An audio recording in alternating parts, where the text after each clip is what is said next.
എല്ലാവർക്കും നമസ്കാരം. ഇന്ന് നമ്മൾ ശത്രുക്കളെ ഇല്ലാതാക്കാനുള്ള ഒരു മന്ത്രത്തെക്കുറിച്ചാണ് കേട്ടോ പറയുന്നത്.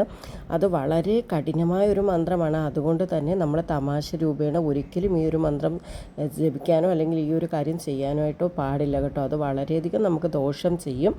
നല്ലതെന്ന് പറഞ്ഞാൽ ഈ ശത്രു നിങ്ങൾക്ക് ഒരുപാട് പ്രശ്നങ്ങൾ ഉണ്ടാക്കിയിട്ടുണ്ടെങ്കിൽ, നിരാശയും അതുപോലെ ദുഃഖവും കഷ്ടപ്പാട് ഒക്കെ ഉണ്ടെങ്കിൽ, അതൊക്കെ നിങ്ങളെ ചെയ്തിട്ടുള്ള ഒരു വ്യക്തിയാണെങ്കിൽ ആ ഒരു ഉറപ്പ് നിങ്ങൾക്കുണ്ടെങ്കിൽ മാത്രമേ അവനെ നശിച്ച് പ്രതികാരം ചെയ്യാനായിട്ട് നിങ്ങൾ ആഗ്രഹിക്കുന്നെങ്കിൽ മാത്രമേ ഈ ഒരു മന്ത്രം നിങ്ങൾ ഉപയോഗിക്കാനായിട്ട് പാടുള്ളൂ. മറ്റൊരാൾക്ക് ദോഷം വരാൻ വേണ്ടിയിട്ട് ഒരിക്കലും നമ്മളിത് ചെയ്യരുത്. ശക്തമായ ന്യായമായ ഒരു കാര്യമുണ്ടെങ്കിൽ, നമ്മുടെ മനസ്സ് അത്രയേറെ വിഷമിപ്പിച്ചിട്ടുണ്ടെങ്കിൽ മാത്രമേ ഈ ഒരു കാര്യം നമ്മൾ ചെയ്യാനായിട്ട് പാടുള്ളൂ. എന്താണെന്നുള്ളത് വളരെ ശ്രദ്ധാപൂർവം കേൾക്കുക. നമ്മൾ പറയുന്നത് സ്തംഭന മന്ത്രത്തെക്കുറിച്ചാണ്. അതിൽ ശത്രുവിൻ്റെ പേര് ഉച്ചരിച്ച ശേഷം, എന്താണോ നിങ്ങളുടെ ശത്രു, ആ ശത്രുവിനെ അത്രയേറെ ഉറപ്പുണ്ടെങ്കിൽ ആ ശത്രുവിൻ്റെ പേര് ഉച്ചരിച്ച ശേഷം എവിടെയെങ്കിലും സ്വസ്ഥമായിട്ട്, അതായത് സമാധാനമായി ഏകാഗ്രമായ ഒരു സ്ഥലത്ത് ഇരുന്നതിന് ശേഷം ഈ ഒരു മന്ത്രം, നമ്മളിപ്പോൾ ഈ തരുന്ന ഈ ഒരു മന്ത്രം 108 തവണ ജപിക്കണം.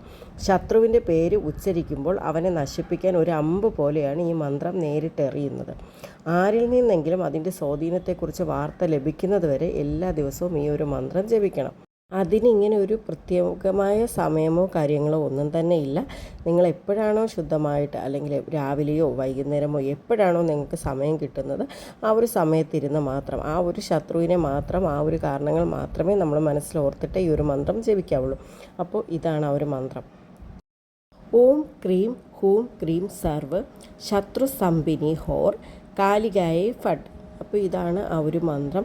വളരെ ശ്രദ്ധാപൂർവവും ഞാൻ നേരത്തെ പറഞ്ഞതുപോലെ, കാരണം നമ്മൾ തമാശയായിട്ട് ഒരിക്കലും കാണരുത്. കാരണം ഈ എന്തെങ്കിലും നമ്മൾ നല്ലൊരു പ്രവൃത്തിക്ക് വേണ്ടിയിട്ടല്ല, അല്ലെങ്കിൽ നമുക്കൊരു ദോഷമായ പ്രവൃത്തിക്ക് വേണ്ടിയിട്ടല്ല ചെയ്യുന്നതെങ്കിൽ ഉറപ്പായിട്ടും അത് നമ്മളിലേക്ക് തന്നെ തിരിച്ചെത്തും. അത് ശ്രദ്ധാപൂർവം വേണം നമ്മളിത് ചെയ്യാനായിട്ട്.